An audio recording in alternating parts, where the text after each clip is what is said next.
This podcast is supported by MIDI Health. Are you in midlife, feeling dismissed, unheard, or just plain tired of the old healthcare system? You're not alone. For too long, women's serious midlife health issues have been trivialized, ignored, and met with a just deal with it attitude. Many of us have been made to feel ashamed or forgotten. In fact, even today, 75% of women seeking care for menopause and perimenopause issues are left entirely untreated. But here's the powerful truth. It's time for a change. It's time for MIDI. MIDI is not just a healthcare provider. It's a women's telehealth clinic, founded and supported by world-class leaders in women's health. What sets MIDI apart? We are the only women's telehealth brand covered by major insurance companies, making high-quality expert care accessible and affordable. Our clinicians provide one-on-one, face-to-face consultations where they truly listen to your unique needs. We offer a full range of holistic, data-driven solutions, from hormonal therapies and weight loss protocols to lifestyle coaching and preventative health guidance. This isn't one-size-fits-all care. This is care uniquely tailored for you. At MIDI, you will join our patients who feel seen, heard, and prioritized. You will find that our mission is clear: to help all women thrive in midlife, giving them access to the health care they deserve. Because we believe midlife isn't the middle at all. It is the beginning of your second act. Ready to feel your best and write your second act script? Visit joinmidi.com today to book your personalized insurance-covered virtual visit.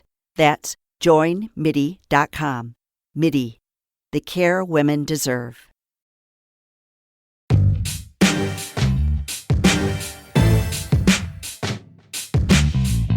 Welcome to Undercurrents of Change. In this video podcast, Mark and I explore what is really changing beneath the surface of business, leadership, and innovation. Not the headlines, not the hype, but the deeper shifts that shape how organizations actually work. We talk to people who are in it, builders, entrepreneurs, thinkers, and practitioners who experience these changes firsthand. People who notice the signals early, feel the friction, and have to make real decisions in uncertain territory. And today our focus is on human-centric tech futures and robotics and AI. AI and robotics is a topic most of us are thinking and worried about, and so it's really great to have a real expert on the podcast. Yes, our guest today is Cristina Andersson. Cristina is an entrepreneur, consultant, and thought leader in many different fields. She has studied topics as diverse as sustainability, diplomacy, and quantum computing, and she is an advisor and expert to the Finnish and EU governments in policy around AI and robotics. With Cristina, we are exploring the potential benefit of technology in healthcare, but also about the danger of losing control of our private data to big tech companies. We talk about the changes it is causing and possible future scenarios, both positive and negative. And some of it is a bit scary. Yes, we delve into the changes we're seeing today with AI and robotics, what changes are different, and what's similar to past technological innovations. Cristina helps us understand what's happening and what's coming in the field of human-centered technology in a practical and very human way. So let's dive beneath the surface again.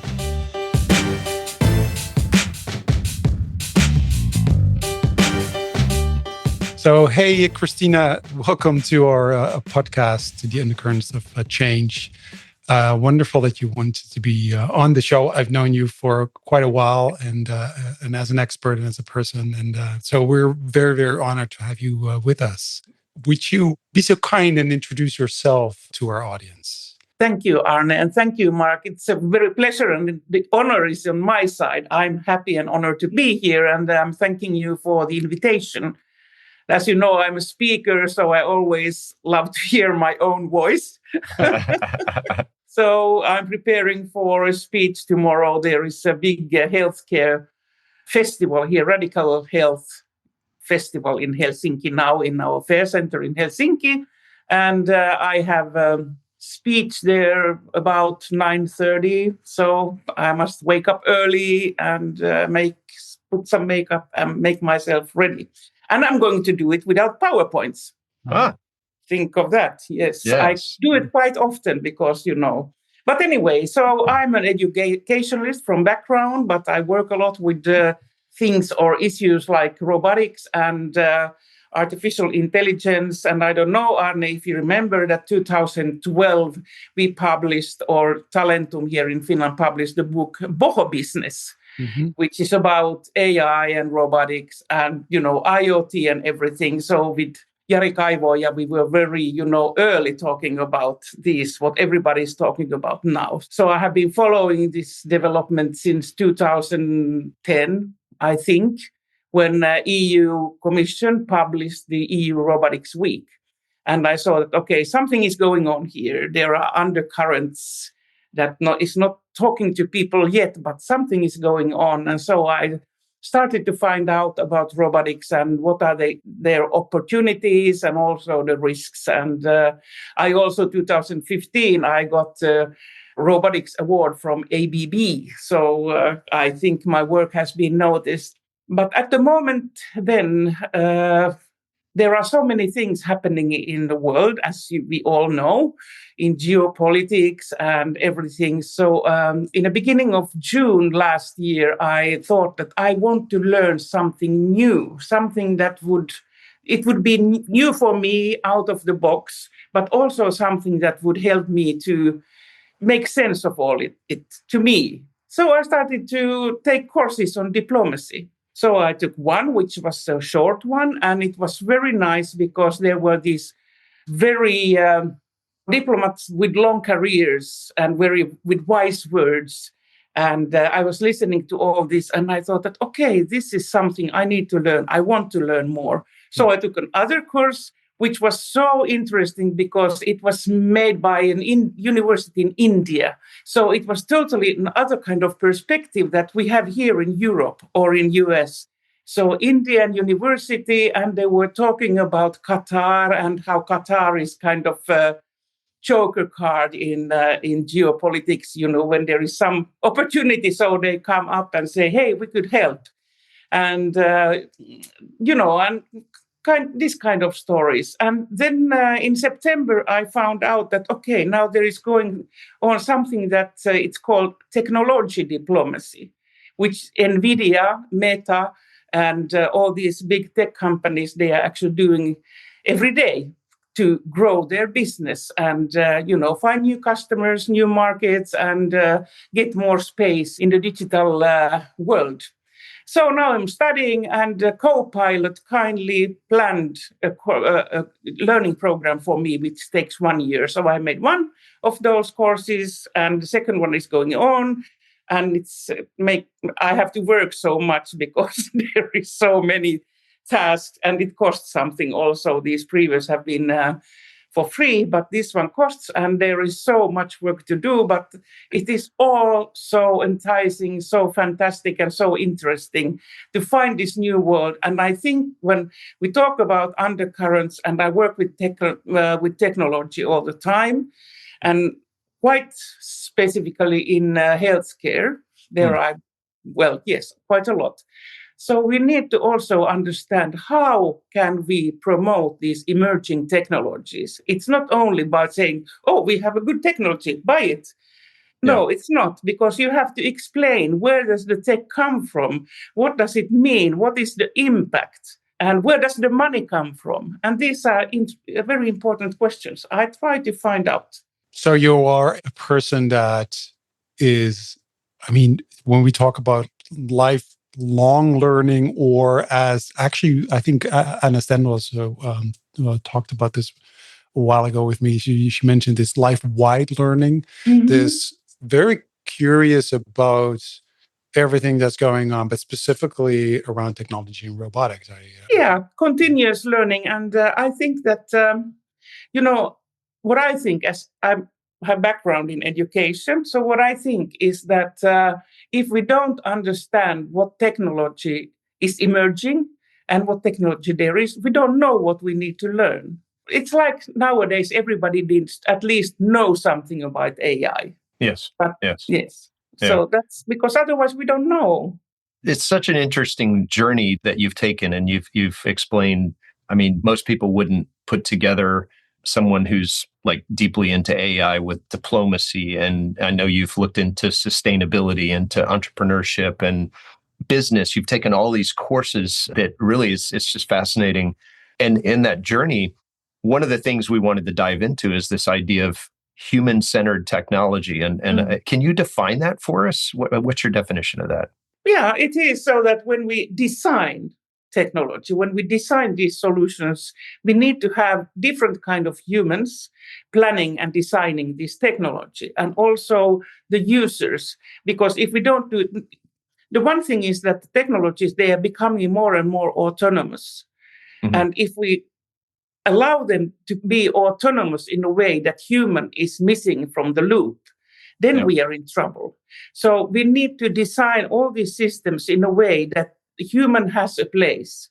And even they are autonomous. This is interesting. For example, Utah, they have this sandbox experiment to have autonomous AI to renew drug prescriptions. So that is very interesting because, of course, for example, these prescriptions, renewing them takes a lot of time from healthcare professionals.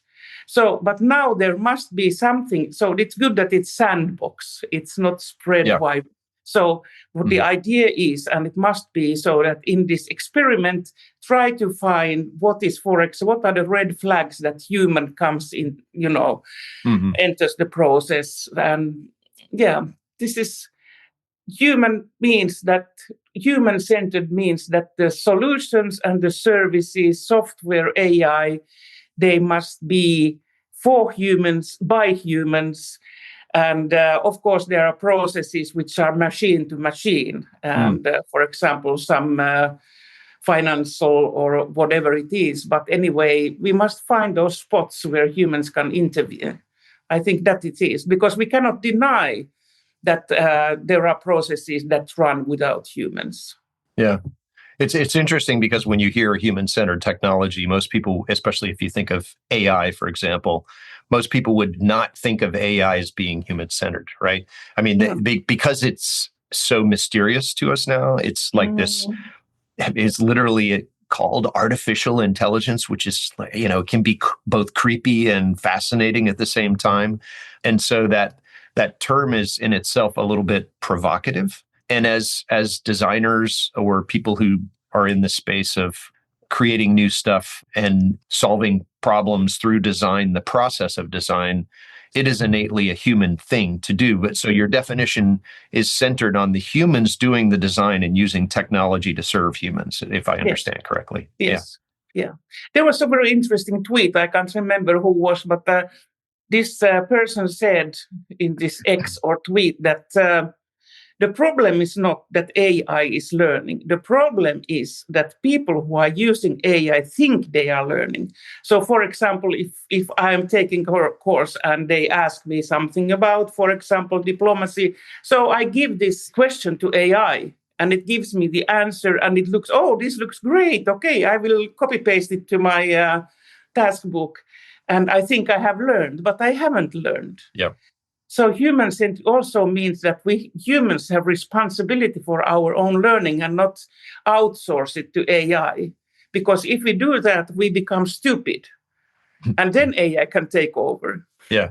That's already happening without us really making an effort, I think, right? Yeah, it does. Yes. Yeah. Yeah, I think, and Mark and I had a discussion or a conversation about this the other day in preparing for this podcast about the idea of human centeredness, the word itself. So, and in a way, human centered AI, for instance, would be quite odd as a way, if you think about it, like, because AI doesn't have any, it's not centered. There is no centeredness to AI. There is no, because it's dead. It doesn't have an opinion or a thought or a mission or a vision or anything. But in a way, I was thinking about it, that we talk about as designers, we talk about human-centered design, and in a way, it's kind of the same. Like design is not centered either. It is the people. Mm. It is the people that are doing it. And it sort of, I connect back to something you said a couple of years ago when you were at this conference I organized. You said, we have to become better people in order to create better technology. And I think that's although it's really difficult. So the first response I would have is like, yeah, good luck with that. That's not going to happen. Because it's really difficult. Because look around you. It's we have to become better people, but at the same time, that is the only way.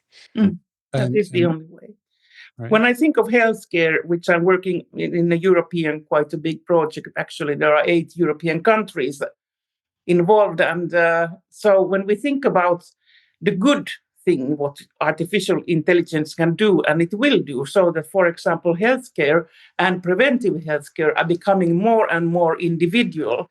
Because so far, when we talk, for example, human-centric services in healthcare, it means that there is this group of people which has diabetes, and so everybody in that group gets the same service or medication or whatever. And then there is this group that has problems with their hips. So all these people, millions of people, get the same. But now we can start to have them in the smaller groups first, and then individual. Because even though 2 persons have the same disease, but they are different people anyway. They are individuals, and all these, they have different genes, metabolics, and all this. So we can really finally find the real solution for that one person. And this, I think, is important. It is so fascinating because I think we can have better lives with the help of these kind of solutions. Personalized healthcare. Yeah. Yes. And truly personalized, not that there are these million persons, but there is this one person. Right. Yeah. It's interesting because it means that, so we're looking into sort of what drives change, right? So there's something changing. It is both, the change obviously is both in the technology because it is evolving or improving or becoming more, whatever, smarter or what have you, but that also causes change. But it's also connected to the change in societies. So, we have an aging population. So there's more people we're getting older as well. Not just that there's more old people, but we're also getting older. And so we'll need more care, but there are not enough people to care for us when we get older. And then there's this technology that can actually help, with that. So that's in itself a really positive thing, right? So, and I think we can all see that as a positive. But at the same time, this individualism is also something that's happening. It has been happening for decades, which is not a positive thing because that, and again, causes loneliness. And so if I think about my father who lives, he is in a wheelchair, he needs, 24/7 care, but there are never enough people to really take the time for him.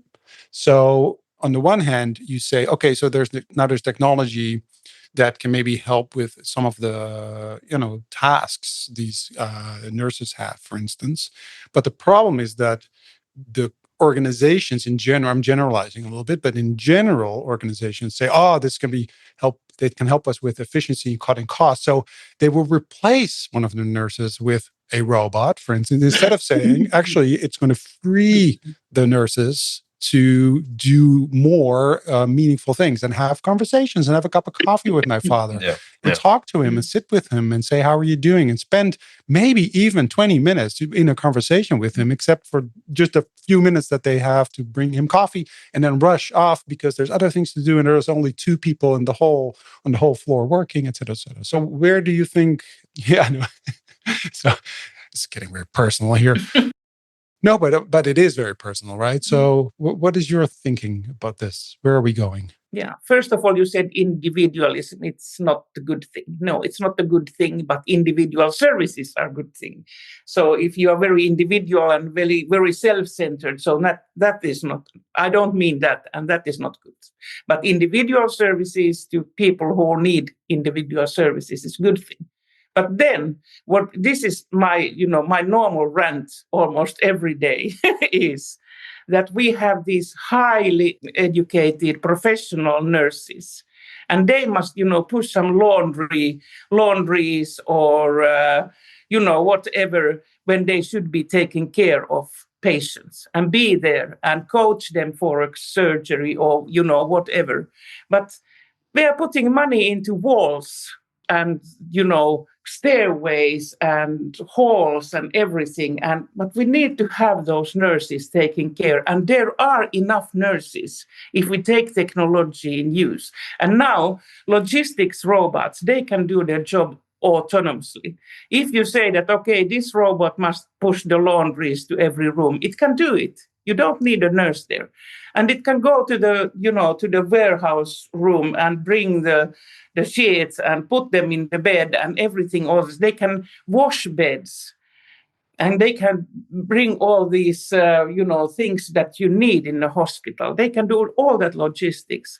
And I'm cooperating with the biggest hospital in Finland, and we had a robotic session here a few weeks ago, and there was a nurse who said that we have a lot of these hallways, kilometers after kilometers of this. Mm-hmm. And why are we not using logistics robots?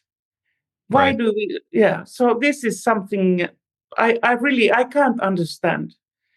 And one problem is that robot is seen as a procurement, not as investments that bring about well-being, more effective work, better workplaces, better care for patients.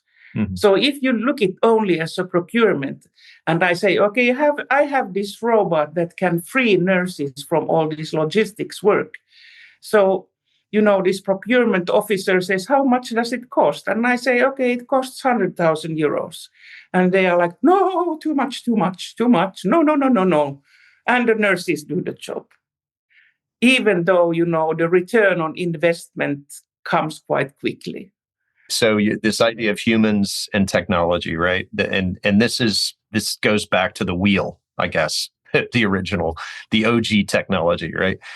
So there's always been, when new technology comes out, there's always been a reaction, right? Mm-hmm. In some cases, it's visceral reaction. So there are the steam engine, the automobile that have replaced the previous era with a new era. What are you seeing in this change that we're going through now with robotics and AI and artificial intelligence? I know you've talked about LLMs, but you've also talked about LBMs, right? So behavior models, right? So the idea that the AI can detect your emotions and these types of things, and it has a behavior. What are you seeing that's different, or is there anything different in this era of change versus previous technology waves?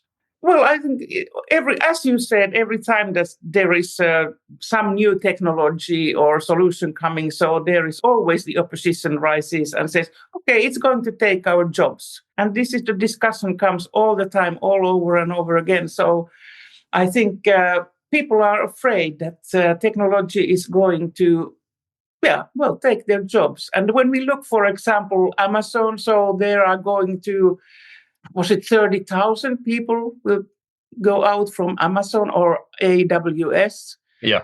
So, and others, there are many. So this is really a big disruption, big transformation. And what should people do? They should start learning something that would give them, because their new jobs will come. And that has happened every time. Exactly. Every time. Yeah. Why would it be different now that everybody would just be, jobless there and do nothing and wait that somebody would call? No, it doesn't go like that. You learn something new and you find new jobs. And of course, there is Elon Musk and everybody who is saying that people in the future, nobody's doing anything because there is so much abundance created by technologies that we don't need to do anything anymore because they create wealth.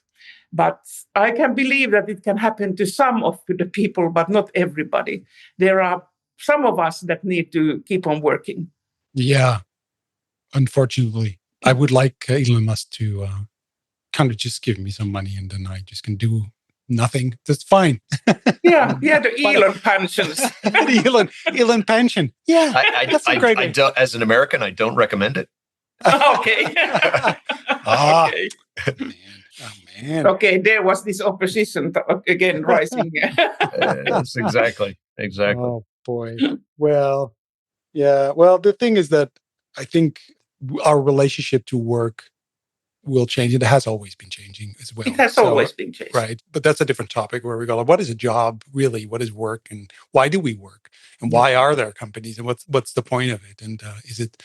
And that's going to be so much different, that conversation. You just mentioned, going, for instance, to India, and there's a whole different kind of way of looking at things. And, we look at things in a certain way in the West. Someone actually a couple of days ago said to me, the West, and it depends on where you are. You're like, that's true. So, we're not the West everywhere, and other people. Anyway, it's complicated. There are different realities, there are different truths, but it is interesting to see how we deal with this kind of change. And there's so much going on at the same time. Sometimes it feels like it's really chaotic or scary, or because we don't feel we have control over it, or we feel we are being controlled by, 5 big companies or something like that. And I'm not looking at you, Mark, but we call them the Magnificent Seven over here. Okay, sounds like NHL. Yeah, it's something that Wall Street they like to have a little thing, the Magnificent Seven. Oh, yeah. Okay. Well, those people, those guys. Yeah. Those guys, all guys, I guess. Mm-hmm. Yeah. Which is, okay. So, so that feels like that we're heading in the wrong direction. So, yeah, thinking about this, when we look at the future, if you look at what is happening and the way we deal with this change, so it's not just about, is AI going to be smarter or what have you, but and maybe you can relate to this to healthcare or maybe more to society at large, but sort of where are we going if you think about future trends and technology and human-centeredness, and where do you think we are going? At least I hope that we could find this real human-centeredness and not think that that having nurses push those laundry cages and those in hospitals would be human-centered. We are not using robots because we want to be human-centered and have nurses take care of this. This is reality. But what I'm worried about at the moment, I'm most worried about that our behavior data is flowing to United States. I'm sorry, Mark, but we are so depending in... No, for sure. Yeah, and this is very worrying because we don't know what will be done with our behavior data. And this, with help of these large behavior models and behavioral GPTs and AIs and so forth, so there is the possibility that they can identify individuals based on their tapping rhythm on their computers, whatever. And when they can do this, then they can start to manipulate people. And this is something that I'm so worried about. And there is, in Europe, we have the EU AI Act, but it doesn't actually tackle this that well. What I'm thinking, I'm hoping that we could have some kind of software or something that would disable the computers to transmit the behavioral data out of that computer or phone or other devices. So that's what I'm worrying. And I think that is because we don't know if it's going on or not. So we must do something. And that is because when LLM came, the ChatGPTs and so forth, so we could use them and everybody loved them. Okay, it can give me answers, but this is something that is there hidden in the undercurrents. Yeah. And we don't know if somebody is, using it. And there are already. It has started from robotics, and Toyota Research is together with DARPA. They are the foregoers in this, but they teach robots from behaviors. But then it comes to, when we start to affect human behavior. So that's really the wrong thing. When we think about elections, we think about democracy. In preventive healthcare, it can be a good thing, of course. It can see that, okay, I'm going to the fridge and bring me some sausages and beer, so it can intervene and say, I know where you're going. Don't do that. But that's the positive side. Yeah, so I hear you talking about privacy, which is a big deal as an undercurrent for sure. And that's been with us since the internet and certainly before that. But it became, GDPR was created specifically to protect people's privacy in the European Union. Are there other undercurrents you're seeing beyond the privacy thing, which is super creepy for everybody, but that is related to this tension between humans and technology? Yeah, I think these large behavior models, they are, more than just privacy things. So if there is something other that I'm seeing undercurrent, so I don't know. I think it has to do with geopolitics, that every company must understand something about geopolitics, because the choice of technology is also choosing something else, like whose side you are taking, or what is this technology doing to your country or to EU, as we are in Europe now with Arne. So this is something that somehow everybody needs to understand enough, that when they are buying these technology solutions, that what are they actually buying? Is that something you see people also do? Or, so as an example, I've been seeing posts about alternatives to, for instance, American tech companies. So, you could use another platform, which is a French platform, or which is a German platform. Yeah. So is that, to me, I think I've seen it because I probably clicked on a post and then the algorithm says, you're, and then I think it's a trend. But maybe it's just me, but is that something you see happening? Yes, and I think the city of Copenhagen and Aarhus, they are now trying to give up Microsoft and find another solution. And I hope there are European solutions. There are some, but Microsoft and all this, they have become so good and so practical that it's very difficult to, just lose them. But there is this member of European Parliament, she's Finn Aura Salla, and in every speech she said that give up Microsoft, stop using Microsoft.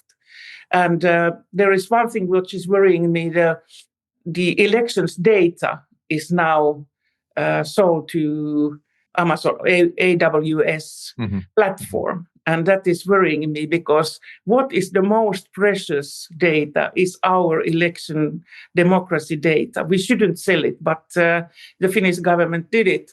I hope they can take it back somehow. That there must be this idea of sovereignty in those things that really matter. And at the moment, it looks like that the American tech companies, as good as they are, but there are risks. And maybe you might do something about that. Well, and it's interesting. In some ways, if you think about it, we're old enough to remember the good old days, right?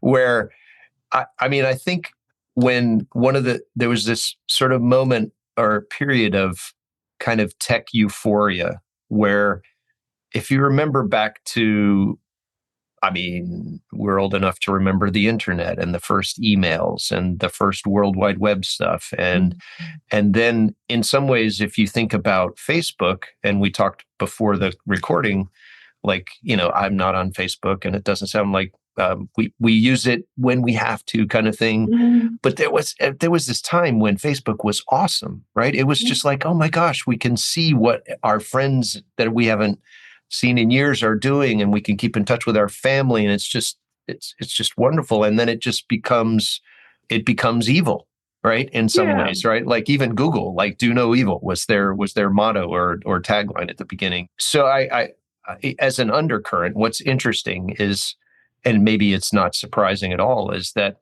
technology gets leveraged by the most powerful And that inevitably leads to things that aren't human-centered, right? Microsoft, to your point, is really good at what it does, right? Slack is really good at what it does. Zoom is really good at what it does. All of these tools that we use, but unfortunately, whether certainly geopolitics is part of it, but just power and power dynamics, which have become even more scary in some ways, because the power is being concentrated in fewer and fewer hands, and there's no democratic process in a way to have any control over that other than our votes, which as you said, are precious data. Exactly. Yeah, it is like that. Well, I was watching a picture. There was some prince from Saudi Arabia was visiting the White House, and there was this prince, and there was Trump, and there are all these people, and there was Jensen Huang from NVIDIA. So this is, I'm thinking that NVIDIA, which is the most valuable company in the entire world now, would it become that valuable without having these relationships with the White House? Because then they can assure that they get all the deals that are necessary for their growth. So we could go off into like outer space of political dialogue here, but the undercurrent that we're identifying is something to do with geopolitics and its association with human-centered technology. Yeah, it has, yes. And you can take away this White House part, but this is really. Because I don't know, I think it works like that in Finland too. The companies, they have good relations, good PR people with the officials and public servants and ministries and so forth. And so they get these deals because they do the lobbying. Well, hasn't it been like that forever? I think it's getting stronger now. Again, but it has been. I mean, it's throughout history that has been, the thing. Yeah, of course. If you are a friend of the king, then you'll do well. And so, but so anyway, it's interesting because it's happening, and we all see it, and it's important because it's happening. And whatever opinion you have, it's still good to kind of see it happening, whether you agree with it or not. You might go like, "Yeah, great, it's awesome," because that's how it should work. Fine, but just identifying that is happening. And that has an effect, and it's going to have an effect on what's going to happen next in the future. So I don't know. It is again, you can get really worried about these things or not, but I think that predicting the future, it has always been very difficult, if not impossible. And it seems that every day something new is happening. And, we talk about geopolitics, but, especially then you're like, tomorrow is going to be different again. And it has an effect on us. But if you would look at a positive scenario, what would be a positive scenario for you? What would you like to see? Yeah, I think this is about that every human being can get the support, care, and education that they need. This is, and for example, preventive healthcare, that there is more well-being on this earth. And because there are more and more systems that can, for example, see our biomarkers, also for dementia or anxiety or these kind of things, that we could intervene in a good time and have people living good life as long as possible. As you said, Europe and other countries too are getting older. So we need to take care. These are people we love. And in Finland, it is in 2040, 10% of our population are over 80 years old. And these are people we love. They are people who have built this country. And we need to find solutions, and technology is a part of that solution, that we can take care of these people so that they can have good lives, and we can have good lives as long as we live. This is something that we can do with the help of technology. I think this it should be a worldwide vision for everyone on this globe. Yeah. That's a wonderful way of putting it. And I think that's the intent behind most, if we go back to your studying entrepreneurship and all your experience in helping startups and those kind of things. I mean, most of the inherent dreams that entrepreneurs have, that creators have, are positive. And that's where we need to keep it human-centered, right? I think it's a wonderful thing. Thank you so much, Cristina. One last question. If you could go back 5 years and speak to yourself, knowing what you know now, what advice would you give yourself? 5 years ago, yeah, it was the beginning of COVID. You could look at it that way for sure. Yes. Yeah, I would say to myself that, look, in spite what happens, good or bad, you always have your life. And you step on the path you have started, and you can see around you if there are opportunities to learn, but go on all the time. Don't stop, but rest if you must. But I have a question for you. You don't need to put it in your podcast, but if you were to lobby for something, what would you lobby for? Both of you answer. Ooh, I love it when our guest asks us a question. I think that's fantastic. You want to go, Arne? What would you lobby for? I would lobby. I think there's many things if I had the. But you don't have that much time. I'll choose one. I already chose one topic. I think it would be education. Okay. I would lobby for changing education dramatically. And that'd be my lobby, because I think that what we're teaching and the way we are teaching is preparing kids for a world that's no longer there, and we need to teach them creativity and critical thinking and not memorizing things that we, of course, it's good to train your memory, but not senselessly and without any purpose. So I think changing, I'll go for education. Yeah, good cause. Good cause. I'm going to be a little bit American-centric if I can. Today is Martin Luther King Day in the United States. It's a national holiday. And I would lobby for a department of love. And that sounds, we don't talk about love in business context, but we need more love in the world, right? We need to recognize the power of caring for other people and being loving. And it's what you do in the healthcare field. It's very close to, as you said, the people who are over 80 are elders. There was a time when elders were respected and loved until their last days. And unfortunately, I feel like that's getting away from us. And I think we need more love in the world. So there you go. That would be good causes. Thank you, gentlemen. Thank you, Cristina, so much for your time today. It was a wonderful conversation. You. And have a nice evening, Arne. And what time is it, Mark, in your... It's in the morning here. Yeah. Okay. Have a good day. Yes. Yeah. Well, thank you so much, Cristina. Have a great evening. Thank you. Thank you. Ciao. And ciao.